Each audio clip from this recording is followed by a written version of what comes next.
m'appelle Camille, j'ai 36 ans, je vis à Paris. Après plusieurs longues relations, je suis en couple depuis bientôt 6 mois et j'avais envie de parler de nos débuts qui sont aussi heureux que challenging et qui concernent de plus en plus de personnes puisqu'un jeune enfant est présent dans sa vie à lui et par conséquent dans notre quotidien par les différents aspects que cela implique. La garde partagée, le temps passé ensemble qui est compté, l'organisation changeante, la présence de la maman, les blessures du passé de chacun et la confiance à retrouver, le juste positionnement à avoir, les limites à poser. J'avais donc besoin de recevoir des clés supplémentaires pour que nous trouvions davantage notre équilibre dans ce schéma de relation qui est nouveau pour nous deux. Merci.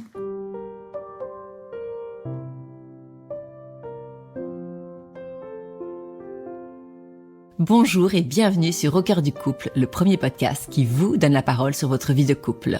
Je suis Swazi Castelnerac, experte en bien-être amoureux et créatrice du concept Save Your Love Date. Je suis Marie-Lise Richard, psychologue et thérapeute de couple. Ensemble, nous voulons vous écouter, vous interroger, nous interroger sur les difficultés que vous vivez au sein de votre couple. Mais nous souhaitons aussi vous éclairer, vous proposer des pistes de réflexion et des actions concrètes pour que votre couple s'en nourrisse. Notre croyance, oui, l'amour peut durer toute une vie et le couple peut être un lieu de bonheur, d'épanouissement et de bonification. Mais rien ne pourra se faire sans vous, sans votre investissement, votre temps et votre volonté. Notre premier conseil sera donc de prendre le temps d'écouter ces épisodes à deux, puis d'en discuter, voire même d'en débattre. Ne reste qu'à vous souhaiter un bon et inspirant moment en notre compagnie.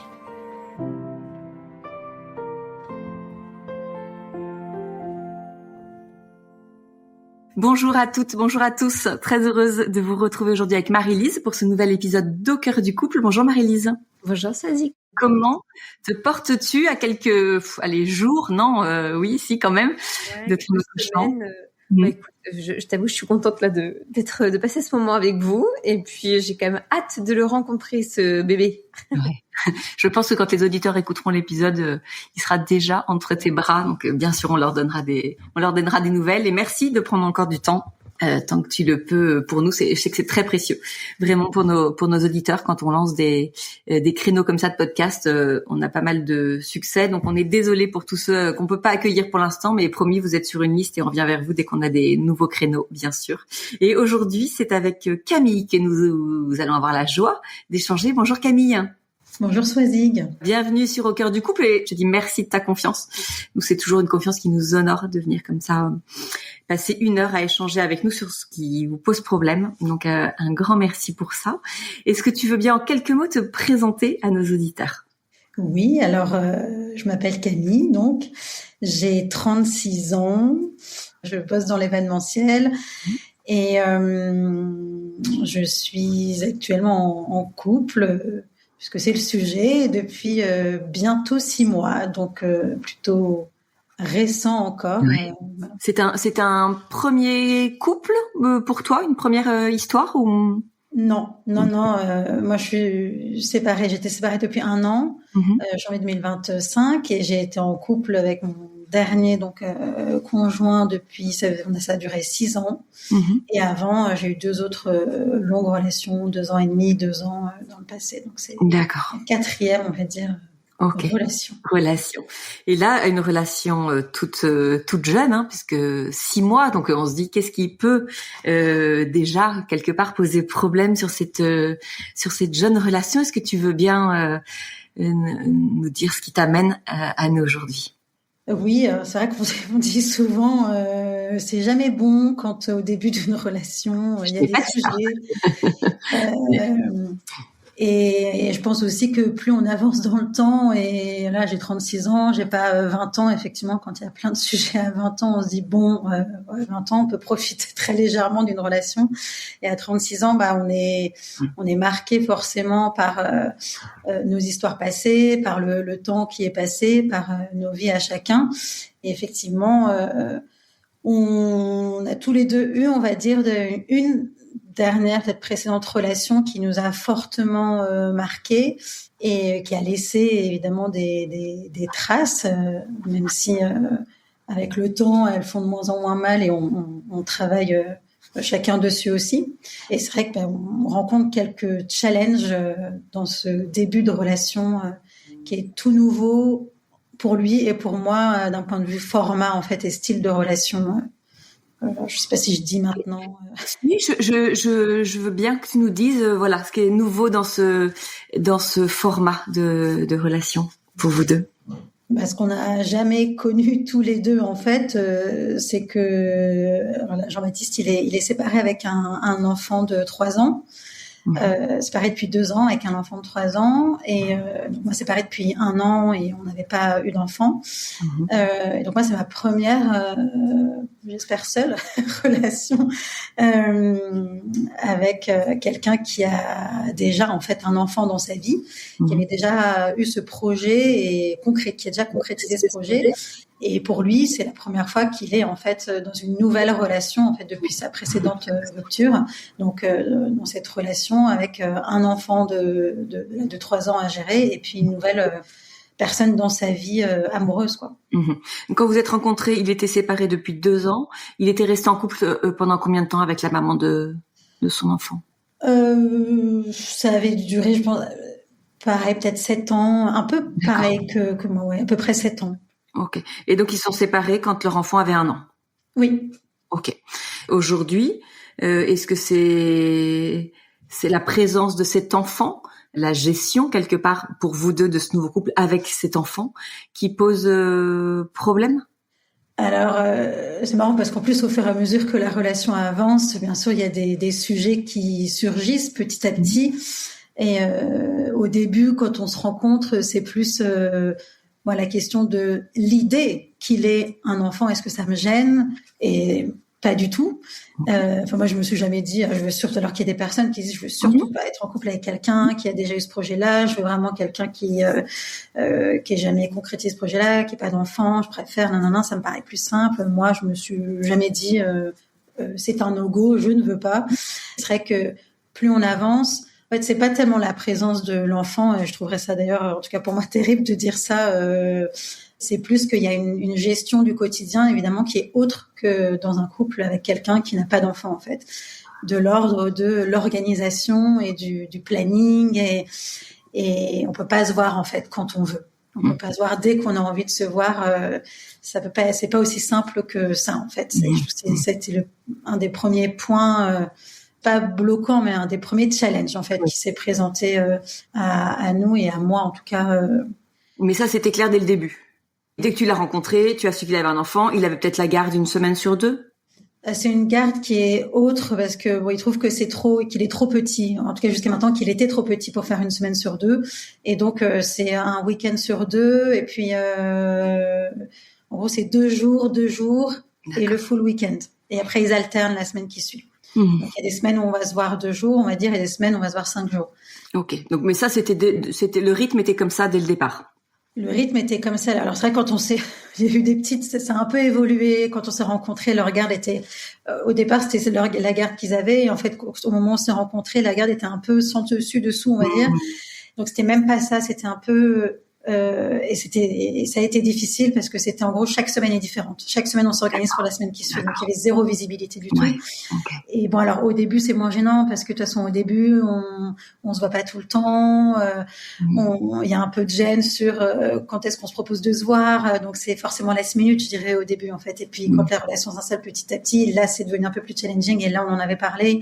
Et là il m'avait dit je vais remettre en place le système de garde qu'on avait pour que ce soit plus clair et qu'il y ait plus de visibilité. Donc depuis janvier, on va dire depuis le retour des vacances scolaires, là ça s'est remis comme ça. Donc ça c'était très aidant déjà de pouvoir se projeter à plus d'1 semaine. Qu'est-ce qui pose problème aujourd'hui? C'est dans ce rythme, c'est la présence de cet enfant, le fait que toi tu ne saches pas comment appréhender cet enfant qui est le sien, qui n'est pas le tien. Qu'est-ce qui vraiment te soucie et a un impact sur votre épanouissement de couple?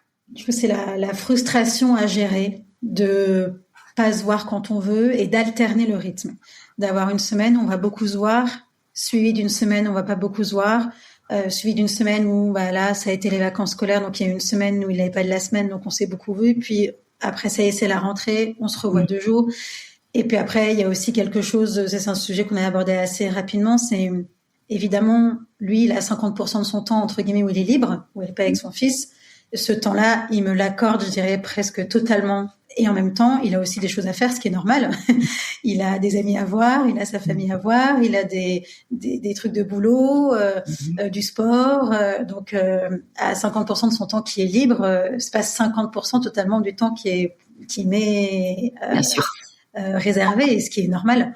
Donc, il y a ça aussi. Il y a le fait que c'est s'adapter en fait d'une semaine à l'autre à chaque fois. Et qui demande, et plus le temps passe, et qui demande de plus en plus d'énergie, je trouve. Et moi qui me frustre de plus en plus, c'est comme si j'avais de moins en moins de patience. Et parfois je me dis, mais c'est le monde à l'envers.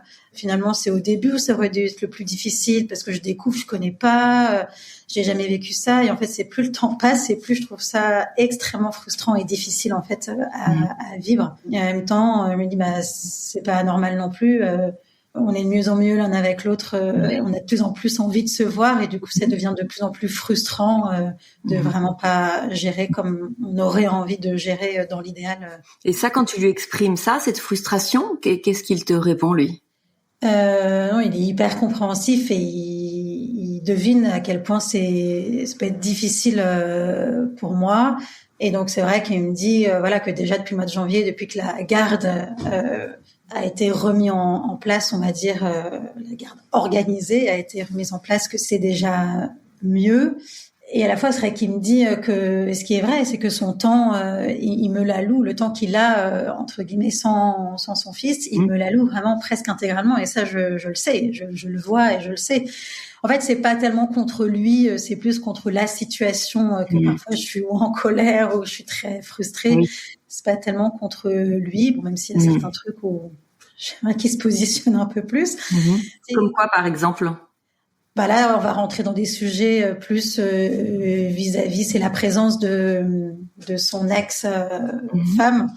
Où là, moi, j'ai besoin de plus de positionnement très clair vis-à-vis. Enfin, quand je dis positionnement, c'est plus qu'il lui dise plus non, en fait, et qu'il s'affirme plus dans des choses qu'il voudrait. Par exemple, c'est très compliqué de prévoir un week-end, très compliqué. Prévoir des vacances, prévoir un week-end, c'est très compliqué, parce que même si ils ont réinstauré la garde depuis le mois de janvier, par exemple, le week-end de Pâques arrive, là, dans moins d'un mois, c'est un week-end qui est un peu plus long qu'un week-end normal. Je ne sais pas. Je ne sais pas comment est-ce qu'ils s'organisent à ce niveau-là, parce qu'ils ne savent pas eux-mêmes. D'accord. Et que ça, ils le prévoient un peu au dernier moment. Donc en fait, il doit se rendre disponible quasiment tout le temps pour éventuellement pouvoir garder son fils si la maman ne peut pas, s'il y a un contretemps, c'est ça. C'est-à-dire que je sais pas, et je sais pas très bien comment ils s'organisent en fait, et pourquoi c'est si last minute, et pourquoi ça peut pas être plus anticipé, et qu'ils se disent aujourd'hui, on fait quand pour le week-end de Pâques, les vacances scolaires qui arrivent. À chaque vacances scolaires qui arrivent, c'est qui s'en occupe le premier week-end, je ne sais pas, jusqu'à la dernière semaine en fait, qui précède les vacances. Donc toi, il y a aucune projection, tu ne peux rien prévoir. Si tu voulais partir 3 jours pour le week-end de Pâques, tu ne peux pas, du coup. En fait, après c'est moi, c'est aussi, je pourrais me dire tant pis en fait, tant pis pour lui, peut-être tant pis pour nous. Moi j'ai envie de partir pour le week-end de Pâques aussi de mon côté, donc je m'organise. Et puis si finalement il est dispo, tant pis, mais j'arrive pas à me dire ça. En fait, non, bien sûr, évidemment, tu veux le privilégier lui, votre relation, et ce qui se comprend très bien. Ouais. Et là, si toi tu lui dis, si tu dis ce soir, est-ce qu'on peut prévoir quelque chose tous les deux pour le week-end de Pâques, est-ce qu'on peut partir? Il te répond quoi? Non, enfin franchement, faut que je reste disponible. Je sais pas encore comment on va faire pour le petit. Ou il dit oui, je pense que je peux m'arranger. Quelle est sa position? En fait, c'est un entre-deux. C'est-à-dire que c'est pas vraiment un positionnement. Il va me dire que dans l'idée, il est très partant, et il en a envie, et que il faut qu'il voie et qu'il s'organise avec son ex-femme. Mais en fait, moi, pendant ce temps-là, j'attends. Je vais en reparler dans une semaine, et ils en ont toujours pas à parler, parce que là, le sujet, par exemple, cette semaine, c'est parce que même si la garde est organisée, il suffit qu'il y ait un petit changement une semaine. La semaine dernière, par exemple, il est parti avec des copains en week-end, et il est parti jeudi jusqu'au dimanche. Du coup, ça a un peu changé la garde habituelle, ce qui fait que cette semaine, ça va changer aussi. Ouais. Et donc là, ils sont dans l'organisation de cette semaine-là, en ce moment-là. Donc en fait, comme ils organisent le day-to-day, ils peuvent pas en plus organiser le dans 3 semaines, dans un mois, les vacances et tout. Et toi, est-ce que ça génère en toi, du coup, ce sentiment d'être un peu la pièce que l'on bouge au gré, eux, de leur emploi du temps et de la garde de cet enfant, même si lui, quand il est disponible, qu'il n'a pas son enfant, il te consacre tout le temps qu'il peut.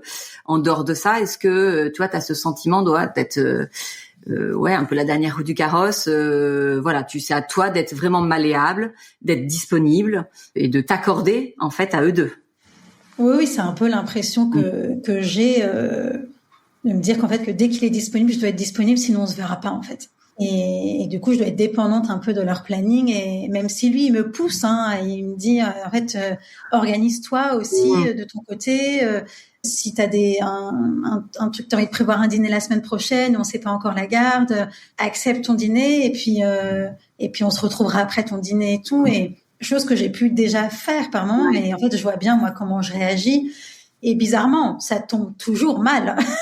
Bizarrement, c'est jamais le bonsoir. Finalement, j'aurais eu mon dîner et en fait, bam, il est disponible ce soir-là et c'est pile la semaine où on se voit que 2 soirs en fait.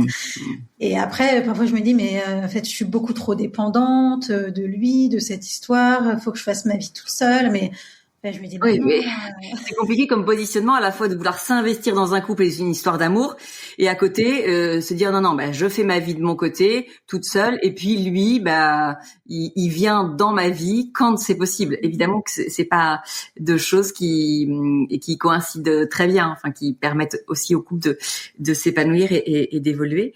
Qu'est-ce que idéalement là, toi, si tu pouvais changer, tu vois, les choses, quelle serait pour toi aujourd'hui la situation que tu aimerais?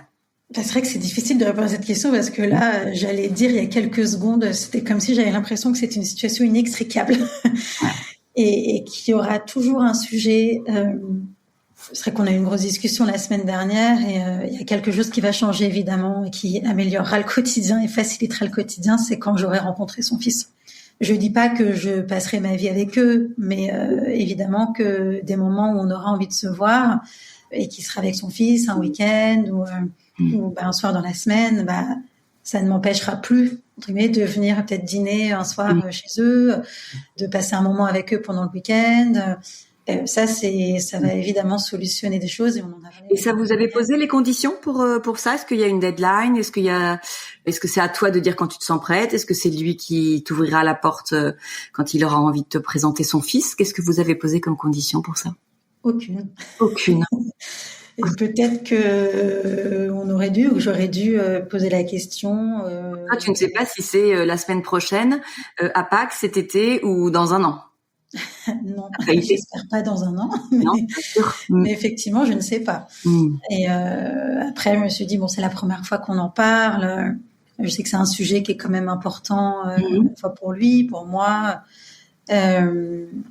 Et donc, je me dis, on va évidemment en reparler. Et maintenant que lui a ouvert le sujet, parce que c'est lui qui m'en a parlé, je m'autoriserai à lui en reparler sans attendre que ça revienne de lui. Et je sais que je vais pas attendre, je me connais. Oui. Je vais pas attendre trop longtemps. Ouais. Oui, tu peux comprendre. Enfin, Marie-Lise t'en parlera sûrement, mais tu t'es en droit aussi de lui poser la question. Lui poser la question, ça veut pas dire que tu lui imposes quelque chose.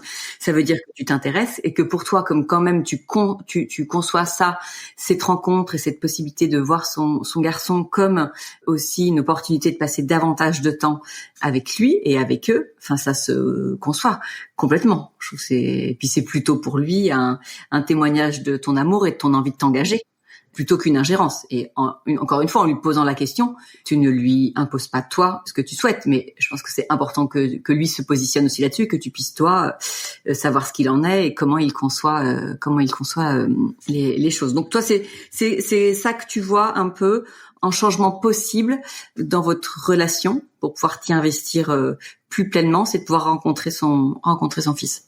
Il y a ça, il y a la rencontre avec son fils et puis il y a aussi la relation avec son ex et leur manière, on va dire, de gérer du coup l'organisation au quotidien c'est pas selon moi, mais moi j'aimerais que ça soit plus anticipé parce qu'il y a un peu d'animosité entre eux.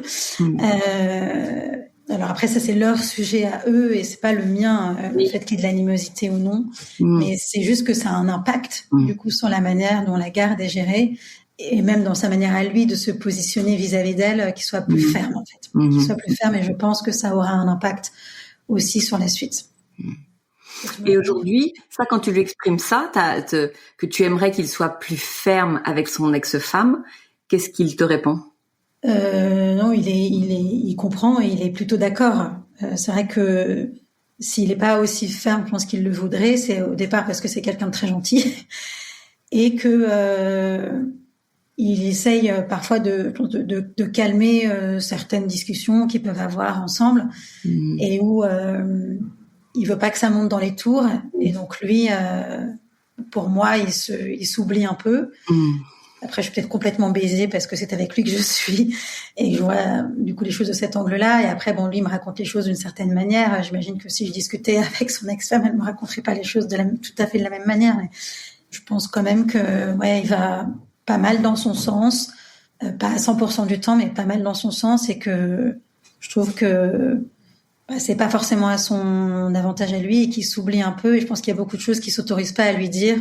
Je ne sais exactement pour quelle raison.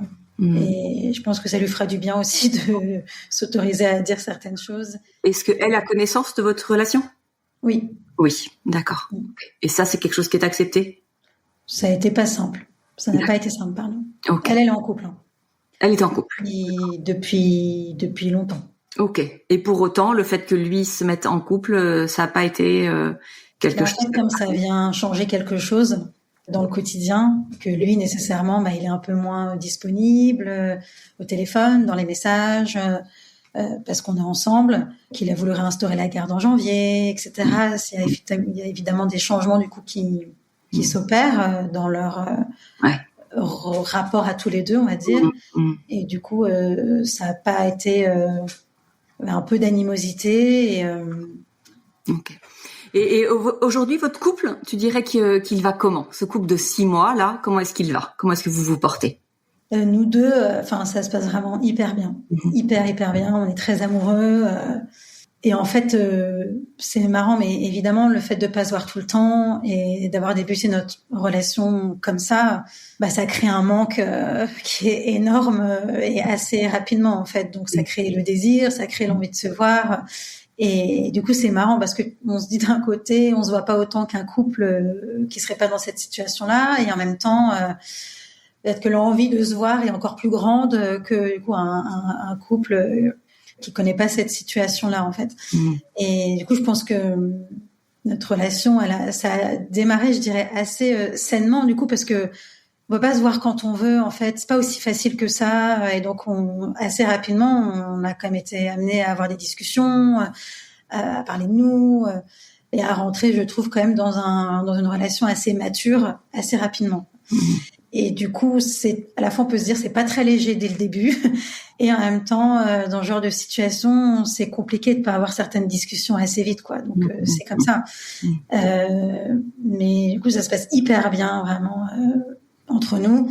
Et c'est vrai qu'on a quand même beaucoup de discussions qui sont pas légères. Et parfois, c'est vrai même si on a envie d'avoir des discussions, on se dit, ce soir, non. On a juste envie de profiter à fond de notre soirée sans avoir de discussions trop sérieuses. Mais donc, c'est ça aussi que je trouve pas évident. C'est comme s'il y avait tout le temps un sujet, en fait, qui était pas simple. Et en parallèle de ça, ça se passe hyper bien. Donc, c'est un peu, parfois un jour oui, un jour non, 1 heure oui, 1 heure non. Oui, pour un début de relation, c'est extrêmement challengeant. C'est vraiment. Donc peut-être ce que tu peux attendre de Marie-Lise, c'est peut-être un peu des clés pour gérer au mieux cette situation dans laquelle tu es. C'est un peu des fois le fait de te sentir un peu prise entre deux chaises, de pas avoir la main non plus, puisque tu ne peux pas te positionner sur le planning de cet enfant, sur leur planning. Il y a une autre problématique que tu aimerais présenter à Marie-Lise? Je pense qu'on a tous les deux une problématique commune aussi, qui est la confiance.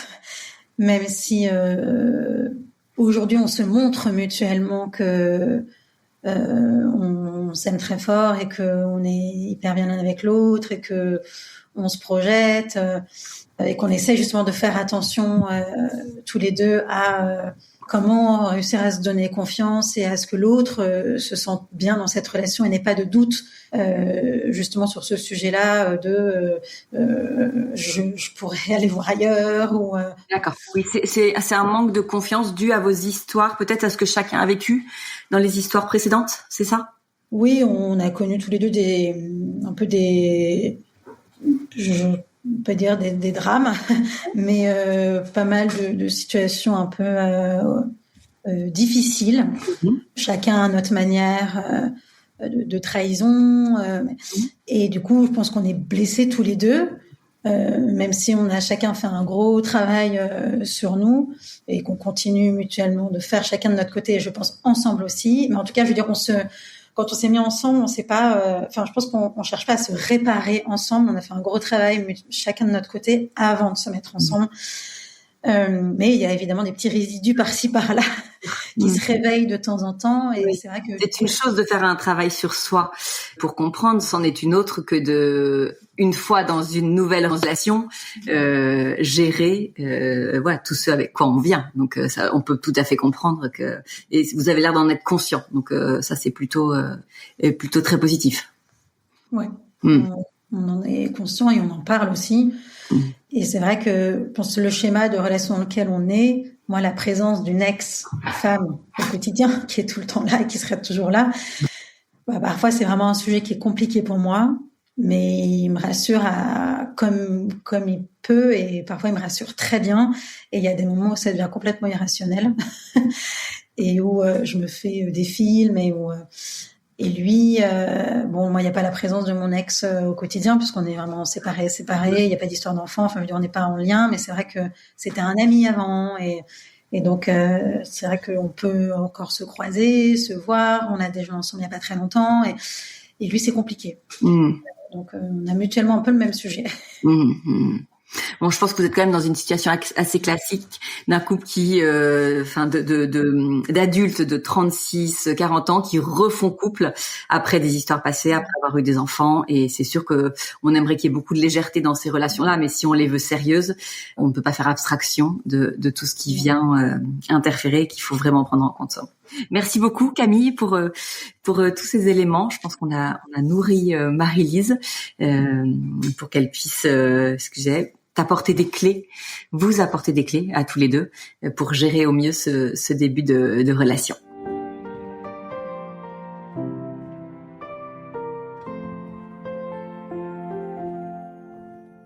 Merci Camille en tout cas pour ton intervention. J'espère que je vais pas trop partir dans tous les sens parce que il y avait plein de trucs que j'avais envie de choper, d'attraper en tout cas quand tu parlais. Je vais essayer d'aller de façon chronologique. Là, je trouvais ça intéressant. Tu as commencé à parler par rapport à cette frustration. La frustration de pas avoir de temps plus que ça ensemble. Et en fait, plus je t'écoute et plus jusqu'à la fin, je pense pas que ce soit tant une frustration, mais que c'est plus que cette gestion du temps qui est atypique. Tu l'as dit, en même temps, ça crée du désir, de l'attraction. Je pense qu'en fait, c'est plus que ça vient mettre en avant une question qui est liée à l'insécurité, en fait.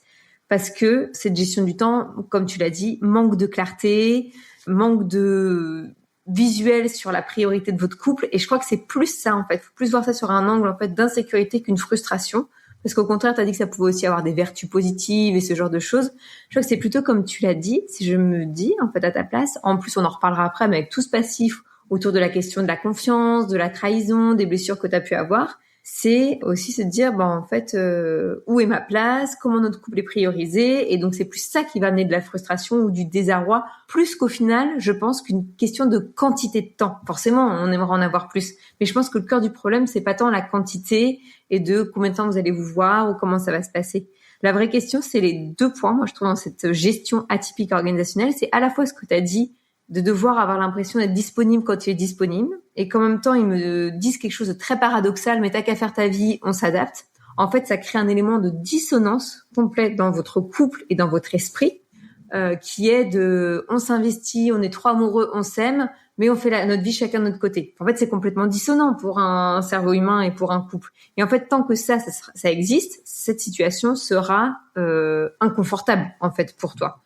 peut-être moins pour lui parce qu'il y a cette priorité aussi qui est sa place de père, mais je crois que c'est plus sur ça qu'il faut pouvoir bouger. Et cette question, comme tu l'as dit, de la projection et de l'organisation. En fait, je pense que c'est tout à fait légitime. Et là, c'est un cadre que vous devez définir tous les deux, sur lequel tu peux réfléchir toi en amont, sur quel est le minimum que j'ai besoin pour pouvoir me sentir en sécurité dans ce couple et pour pouvoir avancer sereinement et me projeter. Donc, ça veut dire au moins que un week-end par mois, je sache quel week-end il est libre, il peut être là. Qu'on ait une projection au moins à 2 mois. Que je sache au moins quelles vacances, dans les vacances scolaires, quelle semaine il aura. Enfin, j'en sais rien, on n'est pas obligé d'avoir des objectifs non plus démesurés. Mais moi, je pense que c'est quand même pas trop en demander que demander ça, en fait. C'est demander une forme de sécurité pour toi. Et pareil pour la question de la dissonance, en fait. Il peut pas te dire, fais ta vie, organise-toi. En fait, c'est soit tu crées une relation de couple avec lui et tu t'organises avec lui, soit il n'y a pas vraiment de relation de couple et on est un couple un peu tranquille, qui construit pas vraiment de projet. Enfin, en fait, c'est pas compatible. En fait, on peut pas dire les deux. C'est donner 2 éléments contraires, en fait. Donc, ça peut pas coexister. Et en plus, tu l'as dit toi-même, aujourd'hui, on a un âge où aussi on a une plus grande histoire derrière. On a aussi des attentes différentes. Enfin, en fait, je me dis, ça peut passer à 20 ans si on se dit, tu sais, je fais beaucoup de sport ou j'ai mes trucs, je sais pas trop si je serai dispo, ok, mais à 36 ans, c'est aussi normal, je trouve, d'avoir des attentes, de vouloir être clair, de vouloir savoir ce qu'on va faire. Et ça, même si c'est pas, en fait, c'est très clair, ça, hein, je l'entends plusieurs fois. C'est pas dit avec des mauvaises intentions, mais prévois tes week-ends, t'occupe pas de moi. Il y a pas de mauvaises intentions, mais c'est pas ok pour le bien fondé, en tout cas pour la croissance de votre relation dans la durée. En fait, ça peut être un espèce de quiproquo de se dire, tu sais, un week-end par mois, je peux t'assurer que je serai dispo pour toi. Pour les autres, effectivement, organise-toi. Si par chance je suis là, tant mieux.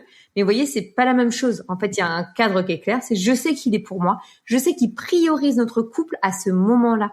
Et en fait, c'est ça le souci, c'est que à la fois, et c'est là où c'est encore dissonant, tout son temps libre, dès qu'il va avoir du temps libre, il va tout vous donner, il va vous prioriser. Et en même temps, il y a une incapacité de prioriser vraiment le couple dans la durée. Et en fait, ça rend beaucoup plus compliqué de faire des projets, de pouvoir s'imaginer ensemble. Et c'est là où ça crée de l'insécurité. Parce que si on ne sait pas où on va, si on ne sait pas dans quelle direction on va, ça crée de l'inconfort, c'est désagréable. Et en fait, on vit que des espèces de palpitations avec des moments intenses de passion où on est bien, mais avec des grands dons d'insécurité où quand est-ce qu'on va se voir, quand est-ce qu'on va pouvoir passer de vrais moments à deux. Et ça, c'est pas acceptable en fait. Vraiment. Et vous avez le droit de vivre mieux. Et ça, c'est en lien avec ce que je disais, avec la question de la confiance. Parce que moi, je dirais, il y a plusieurs choses pour avoir de nouveau confiance dans un couple. Il va y avoir la cohérence dans les actes. Et c'est là où ça va pêcher un peu, en fait. Parce que à la fois, c'est cette histoire de dissonance. Et je dis pas, je remets pas du tout en cause son intention. Je pense que c'est lui-même qui est perdu avec ces histoires de loyauté. On en parlera après. Mais à la fois, il va dire, je veux donner tout le temps que j'ai pour toi et passer tout le temps que je veux, mais en même temps, il va pas être cohérent ou il est incapable de projeter un cadre très clair, en fait. Donc là, c'est vraiment important. Et cette histoire aussi pour la confiance, donc travailler la cohérence dans les actes, la transparence dans le fait d'être transparent dans les actes qu'on peut avoir et cette sécurité émotionnelle. Et c'est ça que tu peux travailler, je pense, Camille, toute seule et après en parler avec lui. C'est qu'est-ce qui va t'aider, toi, à te sentir en sécurité dans cette relation. Donc déjà, là, je t'ai donné 2 pistes autour de la projection. Tu puisses te projeter pour pouvoir, en fait, tout simplement aussi, toi, te projeter individuellement, mais te projeter aussi dans cette relation et pouvoir imaginer un avenir avec l'autre et éviter cette dissonance entre fais ta vie et en même temps, je suis trop bien avec toi, on est trop amoureux, c'est génial, quoi. Donc ça, c'est déjà 2 axes, je me dis, importants à prévoir. Enfin, tu vois, moi, je trouve ça dingue quand je t'écoute que le week-end de Pâques, tu saches même pas. Enfin, tu vois, c'est demain. Enfin... Je trouve ça un petit peu fou et tu mérites de savoir, en fait. Tu mérites de pouvoir t'organiser et même lui le mérite aussi. Mais la question, c'est qu'est-ce qui fait qu'il se permet pas, lui, de clarifier ça. Donc là, il peut y avoir 2 choses. On peut en parler rapidement, mais je pense que lui, ça a travaillé. Peut-être, tu as dit que vous avez fait un travail individuel. Je sais pas s'il voit toujours quelqu'un, mais il y a beaucoup dans les couples que je vois qui peuvent être dans cette situation comme ça. Il y a à la fois aussi la loyauté de comment je fais pour être toujours un bon père entre ça détruit l'idéal de ce que je m'étais imaginé, de offrir une famille unie à mon enfant. Là, je l'ai pas. Donc, parfois, on est avec des papas ou des mamans qui vont tout donner et qui ont du mal à prioriser aussi d'une certaine façon, sans déprioriser son enfant, mais à prioriser une nouvelle relation de couple. Puis, il y a aussi, comme tu l'as dit, cette relation avec cette femme, ou qu'est-ce qui fait que c'est encore difficile pour lui aujourd'hui alors même qu'elle a une nouvelle relation de couple, que ça fait quand même plusieurs années là qu'ils sont séparés, qu'il n'arrive pas à lui dire non. Et ça, c'est sa problématique, mais je trouve que ça pourrait être intéressant qu'il puisse lui se positionner et travailler ça peut-être avec un tiers qui n'est pas toi. Parce que tu vois, je trouve que ça peut être intéressant d'en parler un peu, mais ça, c'est son histoire, en fait. Comme tu l'as dit, je trouvais ça me permet d'enchaîner avec un autre point. Après des trahisons ou des blessures comme ça dans le passé, je trouvais ça chouette que tu puisses insister et puis là de pouvoir le redire sur les auditeurs. C'est comment à la fois on est des supports l'un pour l'autre, mais en même temps comment on se reconstruit, on reconstruit la confiance sans demander non plus à l'autre de réparer notre passé en fait. Et donc là, c'est peut-être cela aussi où, enfin, tu peux lui glisser. En tout cas, je vois que c'est quand même difficile pour toi de lui dire non. Peut-être que ça peut être important que t'en parles avec un tiers. Est-ce que c'est aussi ce que t'as dit aussi, c'est un garçon très gentil.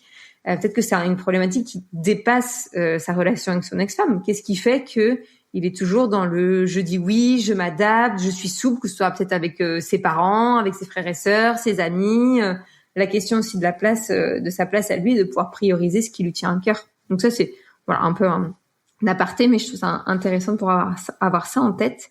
Par rapport aussi à la reconstruction après la trahison, tu as parlé aussi de la présence de l'ex qui peut être compliqué, parce que ça peut aussi t'amener à te faire des films.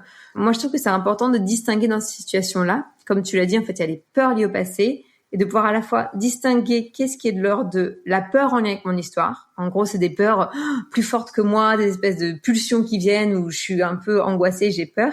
Et qu'est-ce qui est de l'ordre d'un vrai signal. Et en fait, je me dis, quand tu as cette émotion qui vient, même pour les gens qui nous écoutent, de la peur, c'est de pouvoir se dire, qu'est-ce qui fait que j'ai peur là maintenant ?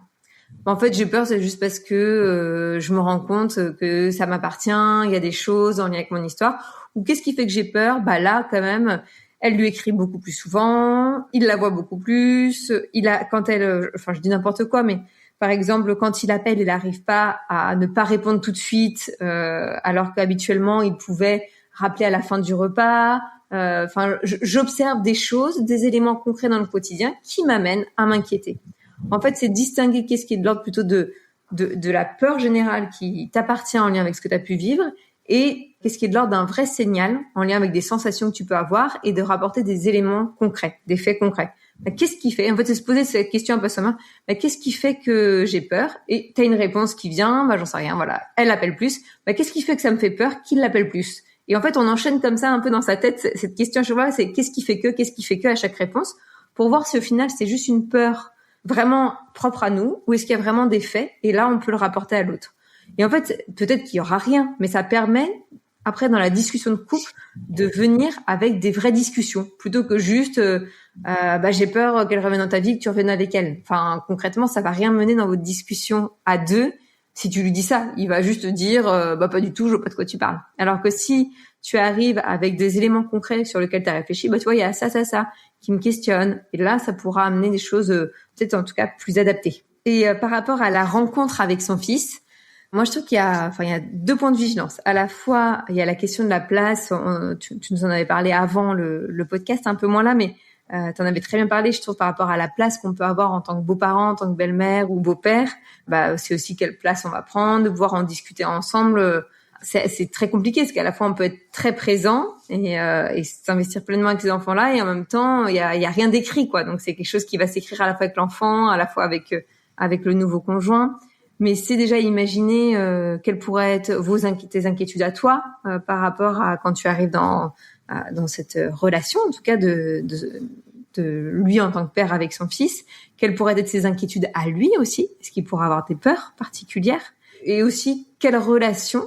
Parce que forcément, ça va amener une autre évolution dans la relation avec son ex, qui est déjà pas très simple, mais elle pourrait être plus pénible encore, je me dis. Peut-être pas, mais vu ce que tu décris, je me dis, elle pourrait aussi... donc, qu'est-ce que vous imaginez par rapport à ça ? Je trouve ça intéressant de pouvoir en parler en amont et de pouvoir se dire aussi que c'est quelque chose qui va être comme parent, mais là c'est encore plus difficile, je veux dire, qui va être co-construit progressivement et qui va évoluer toujours au fur et à mesure des années, mais c'est important de pouvoir en parler tous les deux quand même, tout de même en amont avant cette rencontre, et aussi de pouvoir se dire, moi c'est ça mon point de vigilance, c'est de trouver l'équilibre entre cette place où au final tu interviens et tu as une place dans la famille, et en même temps où lui puisse toujours garder une place où il priorise votre couple, parce qu'il y a quand même 2 espaces. Et moi, c'est peut-être juste ça ma crainte, c'est que en fait, vous voyez ça comme je pense pas que c'est forcément le cas, mais comme une solution miracle de on pourra se voir plus facilement quand il sera là. Mais en fait, la question, on a vu, c'est pas tant le problème du temps, c'est le problème de comment il te priorise et il priorise votre relation et comment il évite de faire de la dissonance dans votre relation. Et ça, même si tu vois son fils, ça peut toujours être présent en fait. Donc c'est comment il arrive à prioriser aussi votre couple. Et c'est là où pour lui, c'est le travail à faire. Prioriser un nouveau couple, ça ne veut pas dire déprioriser son enfant. Ça veut toujours dire avoir une place aussi pour son enfant. Mais comment lui il fait cohabiter ça en fait. Et comment il peut toujours te mettre en avant, parce que c'est toujours pareil, même si tu vois son fils, faudra toujours quand même que tu puisses te dire quand est-ce qu'on peut se faire un week-end en amoureux, quand est-ce qu'on peut partir tous les deux, quand est-ce qu'on peut avoir du temps tous les deux. Et c'est pas parce que tu vas le voir que ça va changer s'il n'y a pas eu d'autres changements en amont. Donc c'est juste ça mon point de vigilance en fait, c'est de pas te dire ça va tout révolutionner en fait.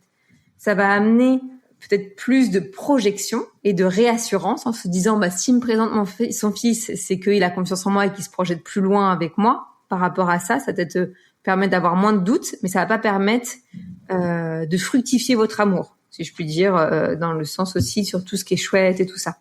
L'autre point que je voulais parler, je trouvais ça hyper intéressant aussi quand t'as parlé de cette idée, comment on garde de la légèreté dans ce couple alors qu'il y a aussi beaucoup de choses qui sont un peu compliquées. Et je me dis, ça c'est peut-être aussi des choses que vous pouvez voir ensemble. C'est quand est-ce qu'on discute de quoi, par exemple, de pouvoir éviter d'avoir des sujets peut-être par SMS ou par téléphone, de pouvoir se programmer plutôt des temps, de dire il y a un truc qui me perturbe en ce moment, j'aimerais vraiment qu'on prenne un temps pour en parler, et de pouvoir peut-être même dissocier parfois les lieux, se dire ça si tu veux on peut aller marcher tous les deux ce soir, et puis dans la balade on parle de ce sujet-là, et puis voilà. Et en fait de pouvoir aussi clore et circonscrire des temps, par exemple pour éviter de se retrouver à parler de l'ex dans votre lit le soir quand vous vous retrouvez tous les deux quoi. C'est un peu ça l'idée quoi. J'exagère un peu, mais de pouvoir aussi baliser des moments, et que même lui, t'en as pas forcément parlé, mais moi ce que j'observe parfois c'est que tu l'as dit, mais pas en rentrant en détail, mais l'ex peut prendre beaucoup de place aussi parce que il agace beaucoup l'autre.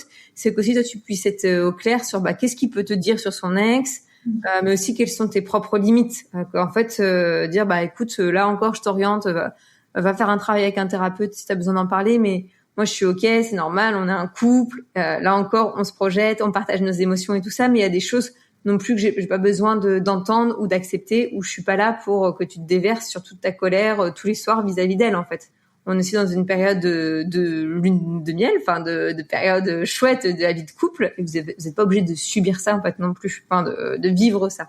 Donc que vous aussi vous puissiez vous questionner sur les limites pour pouvoir les énoncer. Et dans cette idée de garder la légèreté, il y a cet aspect-là, et de choisir un peu les bons moments et éviter de pourrir tous les canaux d'information avec en gros son histoire et tout ça, que ce soit le téléphone, les SMS ou les discussions. Donc pouvoir un peu se dire qu'est-ce qui est ok pour nous quoi. En gros, s'il y a un gros problème, ok, on en parle par téléphone, mais par SMS, ça sert peut-être à rien qu'on débatte sur ça. On garde ce canal-là pour des choses agréables, pour les moments à deux, pour des choses plus chouettes quoi. Mais voilà, je trouve que tu avais déjà des très belles capacités de discernement, même quand tu parles de cette question de fermeté. Je crois qu'il y a vraiment cette histoire de que toi aussi tu puisses te dire je mérite en fait qu'il me choisisse pleinement. En fait, plus tu vas pouvoir le dire ouvertement, plus aussi il va pouvoir y croire, parce qu'en fait au final vous jouez un peu au même jeu tous les deux. Toi tu t'adaptes pleinement à lui, à son agenda, et lui s'adapte aussi pleinement à son ex quoi. Vous êtes un peu dans les mêmes feelings quoi. Donc c'est aussi comment peut-être que je me dis, le fait de voir que tu puisses te positionner plus clairement, ça va peut-être l'aider lui aussi à se positionner plus clairement. En tout cas c'est une hypothèse, mais je me dis vous êtes peut-être des gentils tous les deux.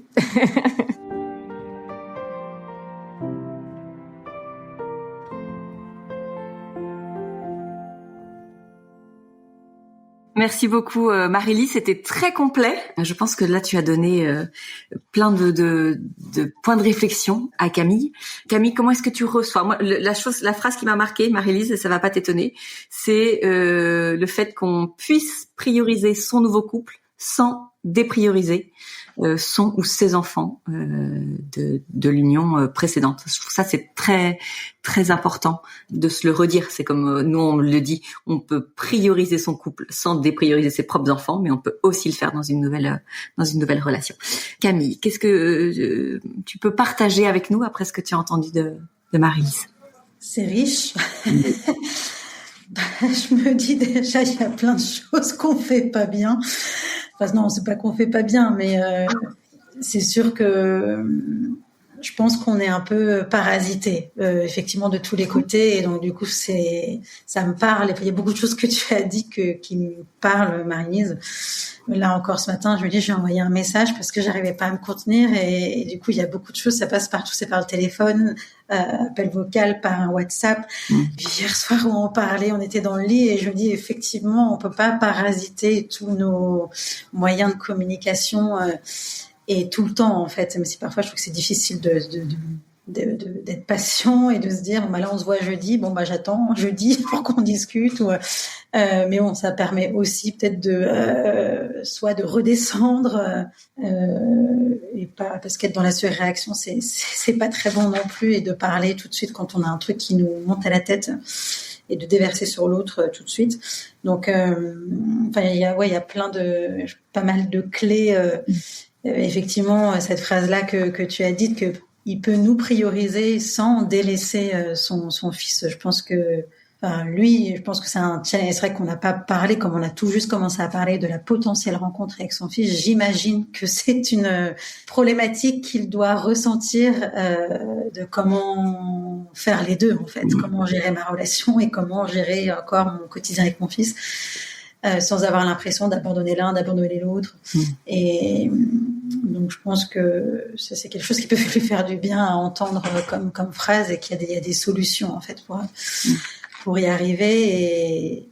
Et j'ai senti vraiment en moi comme un allègement quand tu as dit au tout début que c'est peut-être pas mal de prévoir un week-end par mois, de prévoir des moments où on sait qu'on va se voir, et il le dit, et où c'est prévu, en fait.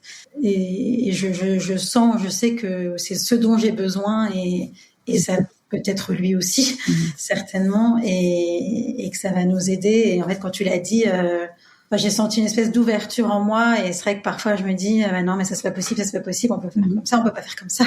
Et je me dis, en fait, je pense que on peut pas effectivement tout prévoir à l'avance, de comment on va se voir les 6 prochains mois, c'est pas possible, mais de peut-être étudier le mois à venir et de se dire, là, on prévoit cette soirée-là, on prévoit ce week-end-là, et qu'est-ce qu'on a envie de faire ce week-end-là tous les deux, quoi.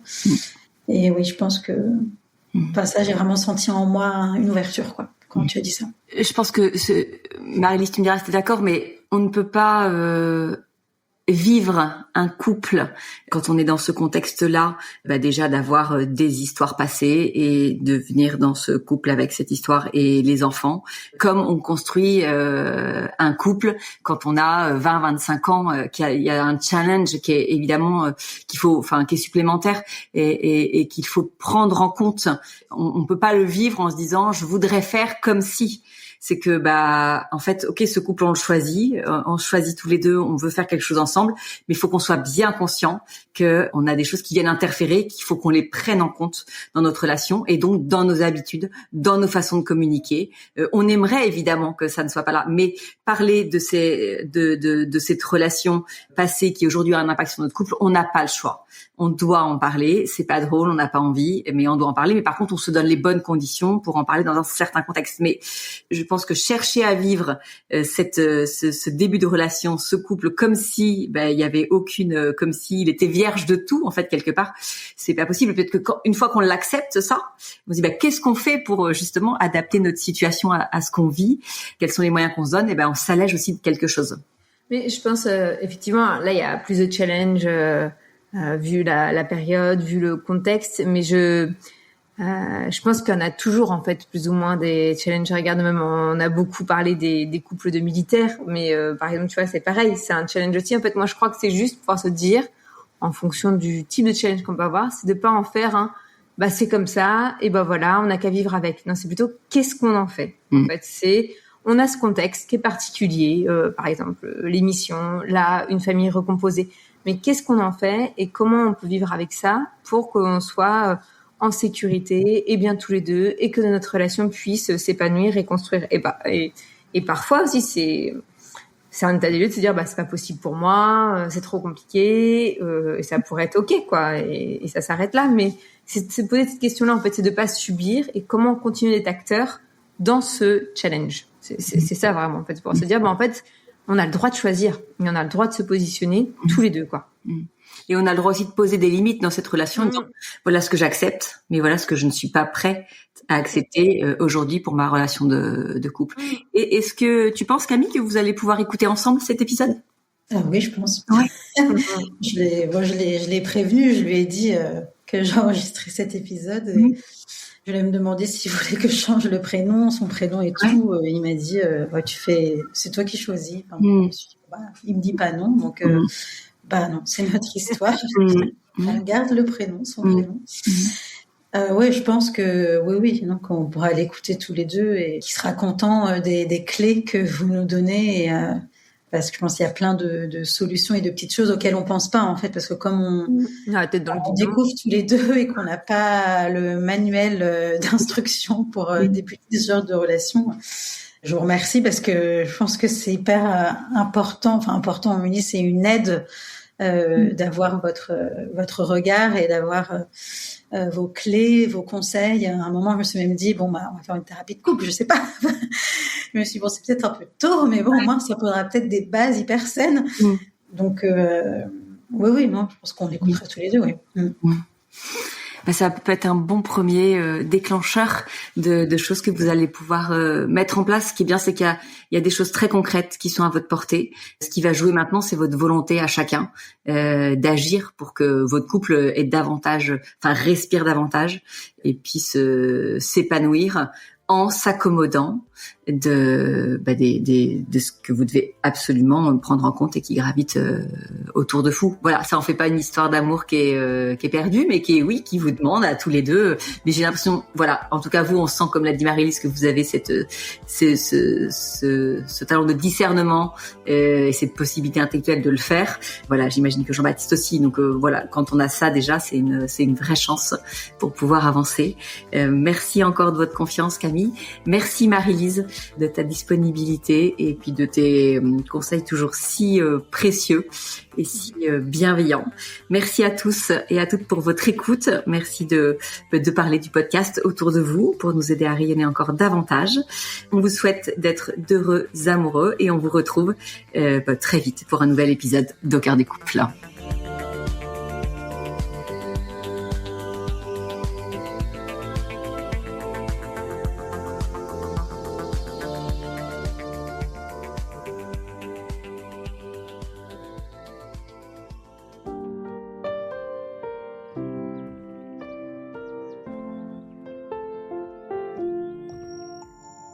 Si vous aussi vous rencontrez des difficultés dans votre vie de couple, venez nous en parler.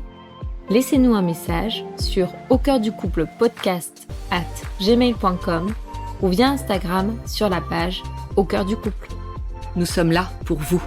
Merci pour votre écoute et n'hésitez pas à vous abonner, à partager et à nous mettre des étoiles. Et n'oubliez pas, vous êtes les premiers acteurs de votre couple.